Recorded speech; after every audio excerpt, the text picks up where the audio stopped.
Right, so today then, it's a beautiful day, well it is for now anyway, and behind me is our Ford Fiesta ST150 Track Car. I thought they'd done a video of this already. To be honest, I thought it'd be the first video on the channel, but didn't work out that way, so today is the day. Got a bit of a road trip. We'll go with Sean and Tony. Sean you've already met, Tony you haven't. They'll be on the bikes. They've got Kawasaki Ninja 1000 SXs. I'm going to be in the track car. We're going to do a little video on it, tell you everything about it, where it came from, how it started, etc, etc. Let's go.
We're inside the ST150. I'm going to try and speak as loudly as I can because it is noisy in here, because it is a track car, so everything's been stripped out. Right, it is a 2007 Mark 6 Ford Fiesta ST150. It's got a naturally aspirated 2-litre engine under the bonnet, so there's no turbos or anything like that. It's completely naturally aspirated. And then Sean in front. Completely naturally aspirated, so there's no turbos to go wrong. Shut that window there, so we might be able to hear a bit better. This particular car has been dyno tuned. It's had a sort of a race tune, so it's running 166 brake horsepower. It doesn't sound a lot, but it's naturally aspirated, so there's not a lot that you can do without changing cams and throttle bodies and things like that. This is a completely stock engine, apart from it's got a 4-branch mount tune exhaust manifold on it, a K&N and mount tune air filter, a couple of little bits and bats on the engine, but it is mainly completely stock engine. It's got upgraded hoses for the coolant and things like that, but as I say, it's had a race tune on a dyno, and that's a tripod just smashing about. It's had a race tune on a dyno, and it's running 166 brake horsepower. Now, these cars don't weigh a lot from stock anyway, but this has been completely ripped out, so there's no insulation in here anymore, as you can hear, because it's quite loud. There's no back seats, no headlining, everything's been ripped out. The door cards have been took off, the insulation of the speakers, everything took out, and then the door cards put back on. There's a roll cage in here, so currently this car stands at about 950 kilo. So because of that, because it's only 950 kilo and it's got 166 brake horsepower, it it is quite fast for what it is. As I say, if you change the cams, you can take it up to about 200 brake horsepower. If you go even further and completely go to town on the engine as it is, without putting a turbo on it, you can get it up to about 235. I did meet a guy at Cadwell Park Circuit the other week, and he'd completely gone to town on the engine on one of these, and he got it running at about 235 brake horsepower. But mine's running at 165 brake horsepower, and for Cadwell Park, 166 brake horsepower, sorry. For Cadwell Park, where I go most of the time, Cadwell Park's a track, if you don't know, a race track, it is plenty fast enough. It's a nice tight twisty track. As far as running gear and everything else, the suspension's been upgraded, so it's got KWST suspension, coilovers on it, so it is lowered and it's a lot stiffer. It's got a brace in the back as well as a roll cage. The brakes have been upgraded, so on the front we've got drilled and grooved discs and pads by EBC. On the back we've got EBC discs and pads as well. The bushes, all the bushes, mountings and everything like that, they've all been changed to polybush mountings. What else is there? Yeah, the exhaust has a Toyo Sports Cat and it is a Miltech back box. I don't exactly know the exact one because it was that exhaust bit was already done when I purchased the car. So as you can see then, the steering wheel, the seat belts have been changed.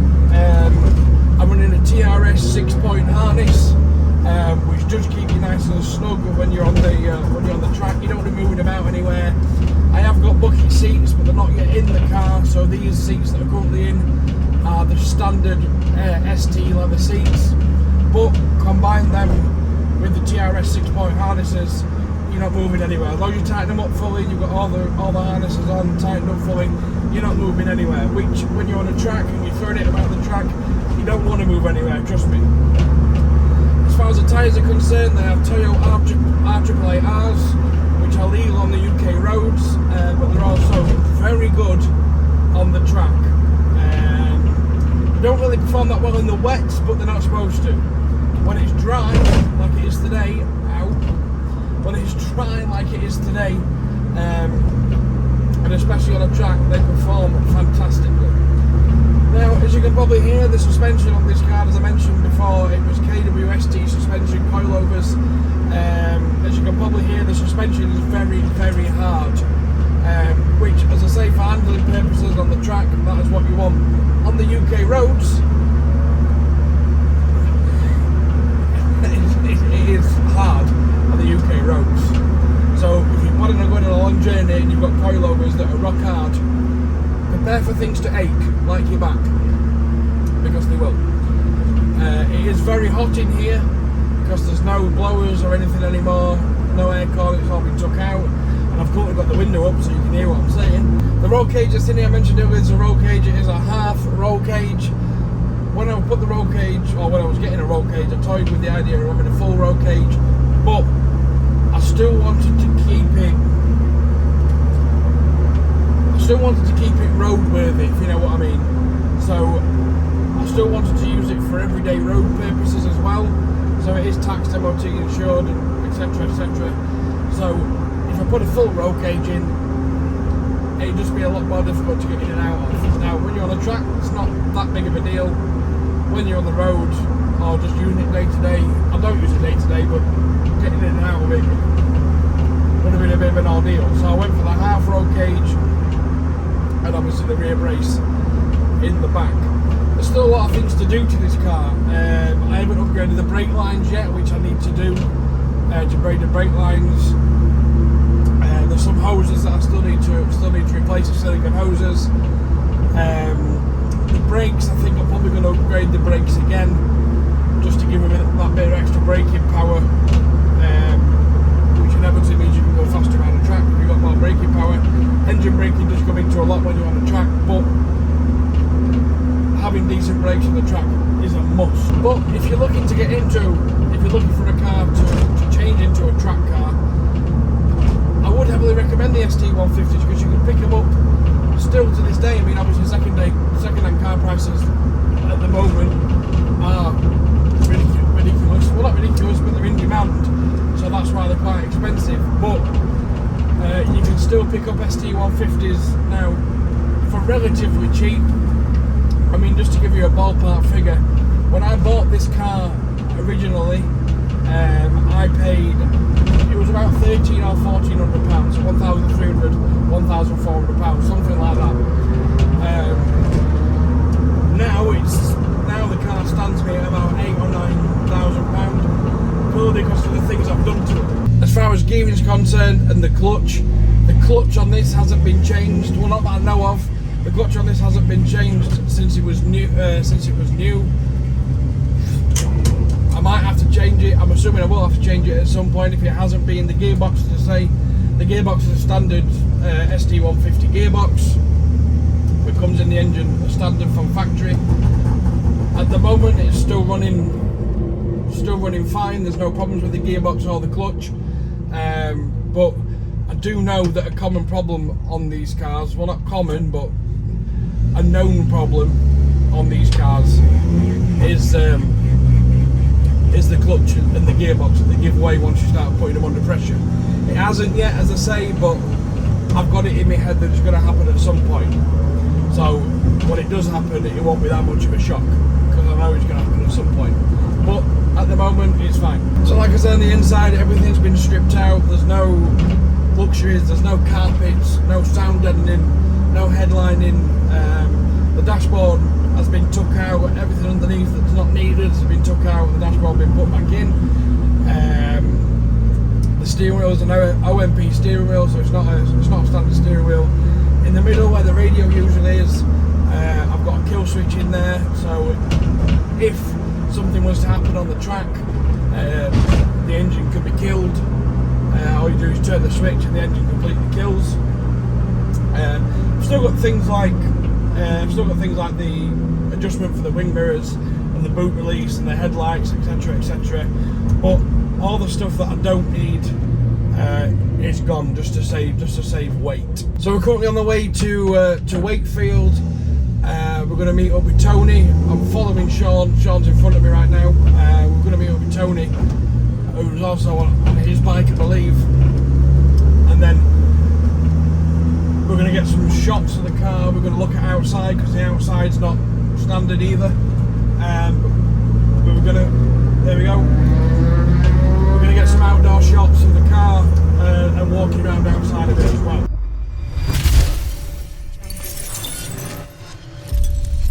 Right, so we're going to check out the exhaust noise levels. My car's not that loud. I am going to change the exhaust.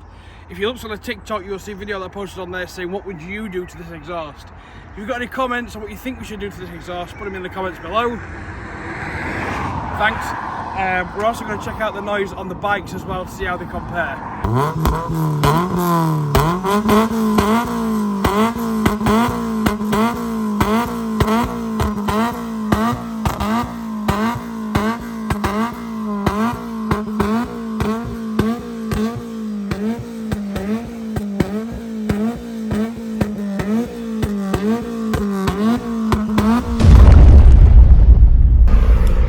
Right, so we just listened to mine. We're going to look at all the results after we've done all three. So now we're going to have a quick look at Sean's exhaust, which is a Delcovic exhaust.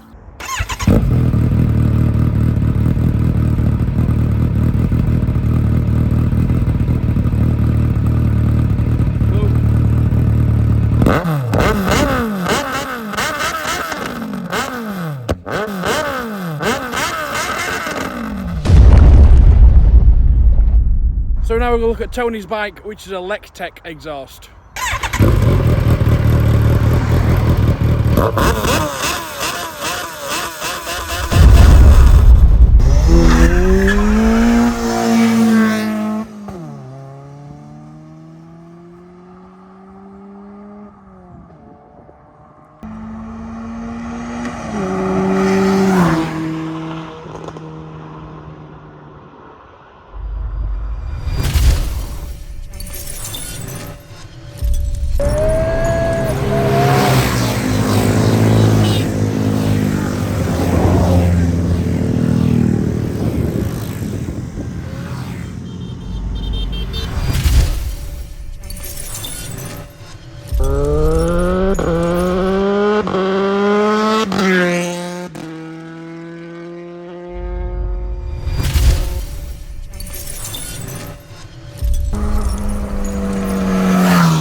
Right then guys, the ST150 then.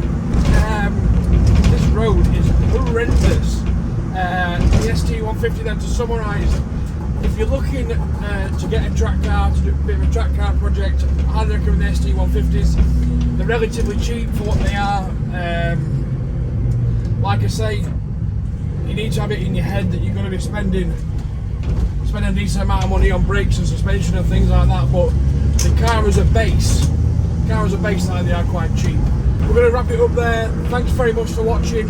If you did like the video, make sure you hit the thumbs up. Make sure you hit the subscribe button as well, the little bell icon, so you know every time I upload a new video. Don't forget as well, if you've got TikTok and Instagram, hit us up on both of them, at the DST podcast. Both of them, type it in, they'll come up. Look out for more content coming on the track car, more content coming on Sean and Tony's bike. And yeah, until next time guys, see you later.